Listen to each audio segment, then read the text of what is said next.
Welcome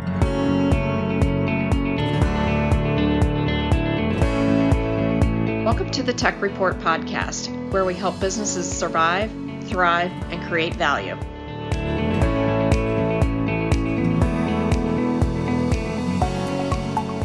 Well, welcome everybody to the Tech Report podcast, the podcast that is all about helping businesses survive, thrive, and creating value, especially in our trying environment today. So again, my name is Brad Stoller. Well, welcome back. We're continuing on a little series we started, just real short episodes based on one theme, and we're hoping you can get some good information. So I'm excited today. JR Roteris is back with us today. And the topic that we're going to just chat about, this is something near and dear to JR. He wanted to make sure we got this out to everybody.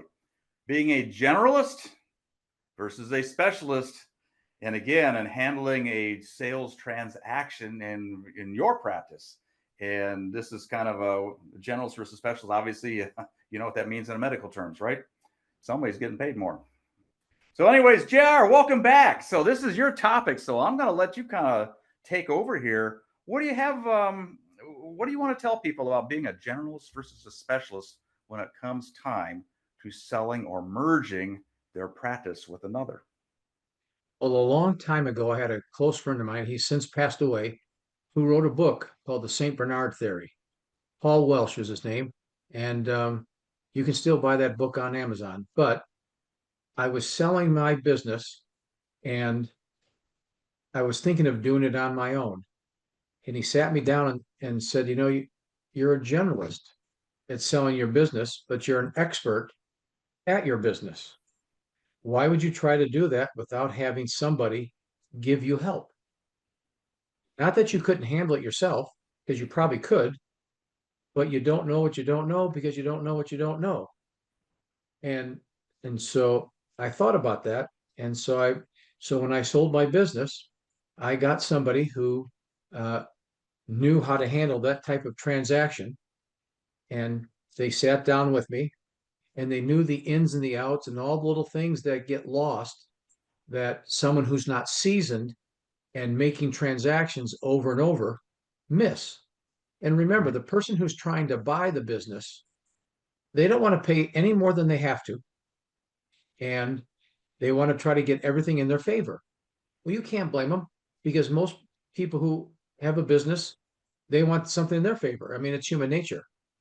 Right. So I let this person handle the transaction for me.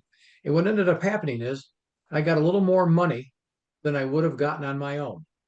So not only did I get more money, I made up for the commission that I paid him for helping me, and I got a little bit more money. So it was benefit both ways. And so there was no troubles back and forth and any issues. It was a very clean, everything was concise, and it worked out really well. So most people think that they're saving a buck or two, and they end up hurting themselves. Can I give you an example of something? Yes, please. Yeah, I have one that I would love for you to talk about, but maybe this is the one you're going to say. We do these impromptu, by the way. We have no script in these. So these are just casual conversations. So go ahead, JR. There was a company that I was trying to work with in my city, St. Louis, and the person would not give me the time of day, would not talk to me, and had nothing but busy days. My wife saw in the business journal that they sold. Didn't give a commission. It's like, okay, too bad they didn't give me the time of day to talk to me, but I could have helped them. A year later, the business journal shows that that person had so many problems with the way they handled the transaction that they just walked away from something that they built for years and years. And it was a big happening, Jesse, that was really good, really nice. And they left. And boy, think that emotion didn't hurt them when they lost their little baby. Well, that's okay. You can't be emotionally tied, but if they'd have had someone help them, they would not have been in a situation where they felt like they lost. Even though they made a bunch of money, they still feel, disappointed and dejected. And so anyway, we try to help people not to do that. or let that happen to them, I guess a better way to say That it. is such a good thing to, and I've heard this so many times before. We had one of our previous podcast episodes. She mentioned that you know what, she's an expert in the podiatry industry, and she was excellent at what she did. But she said that, but she's not an expert in selling her business. The last thing she wanted to do was have her whole staff know that they're trying to sell.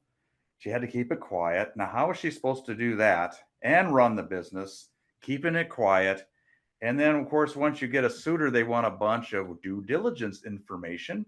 Now, how are you supposed to get all that out and still run your business without anybody having a clue? She said, "You guys were worth your weight in gold." You know That what? was her quote. If anybody ever finds a way to do all that, please let me know. Yes, please. Exactly. So, anyways, we wanted to keep these kind of short today. So, again, generalist versus specialist. Stay tuned. We're going to have a few more coming your way. So again, subscribe to the YouTube channel so you can see these if you want, or just go to techreport.com and just listen while you're driving around.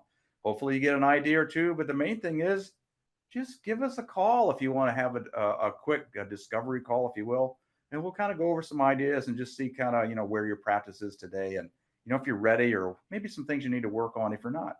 So it's pretty easy. JR, thanks again for joining us. I have a feeling we're going to see each other again. I hope so. All right. Thanks, everybody.